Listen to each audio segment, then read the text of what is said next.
Нұр-Сұлтан Еуразияның қақ жүрегіндегі қала. Бұл жерде түрлі өркениеттердің өкілдері келісіммен үйлесім аясында бейбіт күн кешіп, сан алуан мәдениеттер мен салт дәстүрлер сабақтасып жатыр деген елбасы Назарбаевтың сөзі кешегі бабалар арманының бүгінгі айшықты келбеті.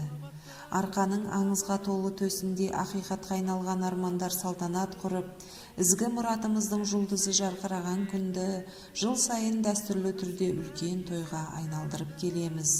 Нұр-Сұлтан қаласы бұл күнде еліміздің саяси орталығы ғана емес, ұлт мәдениеті мен әдебиетінің де жаңа дәуірге қанат қағып, рухани жаңғыру белесіндегі маңызды қадамдардың алтын ошағына айналды. Мұндағы әрбір қаламгердің шығармашылығының бір ұшында Нұр-Сұлтан қаласының тәуекелді сәттерімен тоғысқан тағдыры, берекелі істермен биіктеген тұғыры жатыр. Сайын даланың төсіндегі жауқазын қаланың жүрегін қазақстандық ақындар жалынды жырымен, ыстық сезімімен жылытып келеді.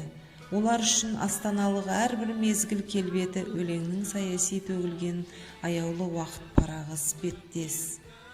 Анау жатқан мойнын созып көкше шың, санап тұрар әрбір үйдің текшесін, әр күн сайын бара жатыр ұзарып, көшелерің тық-тық басып өкшесін.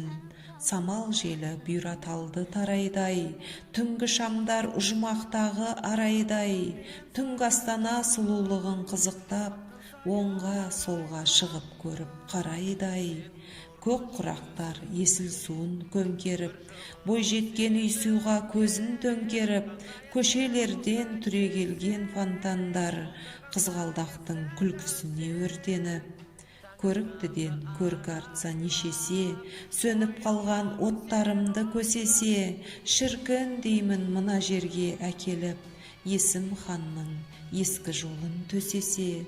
Есілімнің көшесінді айдынай, сол көшеге төгілетін ай нұрай, Қасым ханның қасқа жолы бір көше, ол да жатса туралықтан айнымай.